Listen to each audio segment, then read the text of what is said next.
Welcome to the Level 1 video on vectors. We're going to start off today by talking about the dot product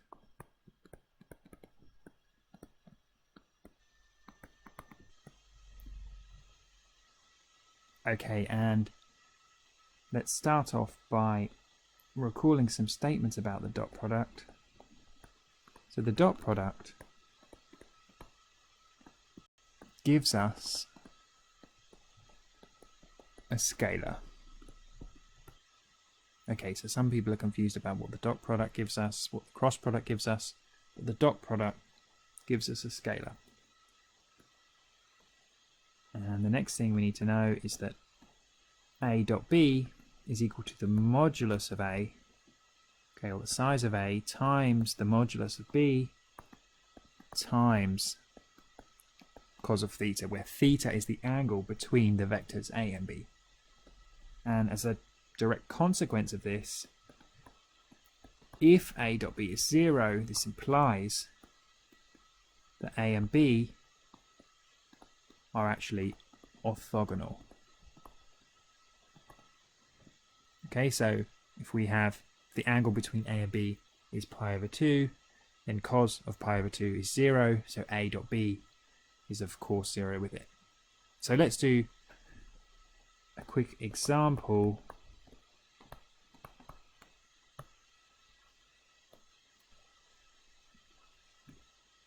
Calculate the angle between u equals 2i plus 2j and v equals 3j. Okay, and our solution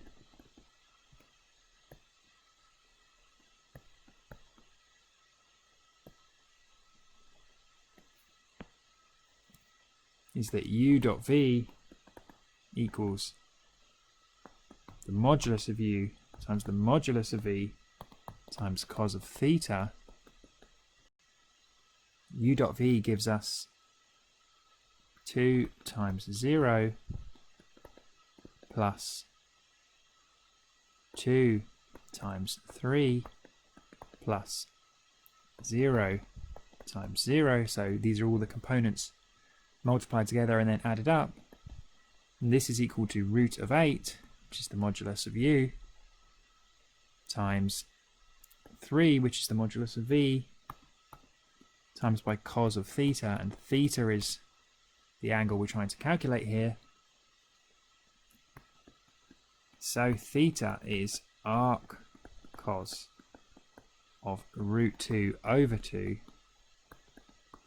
which is pi over 4. Okay, and let's have a look at another example.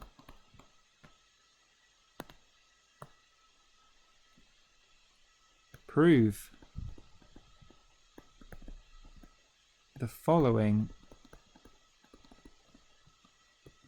vectors are orthogonal.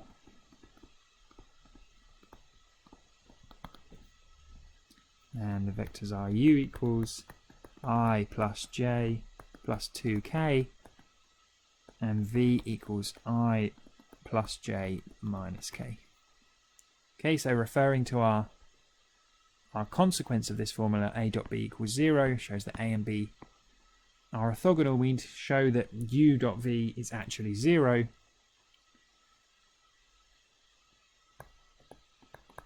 So our solution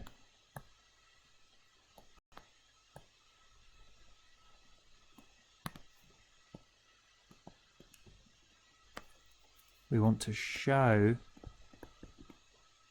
that u dot v equals 0. So u dot v is going to be 1 times 1 plus 1 times 1 plus 2 times minus 1. So this gives us 1 plus 1 minus 2, which is 0. Which is correct and proves that u and v are orthogonal. Thanks very much for listening.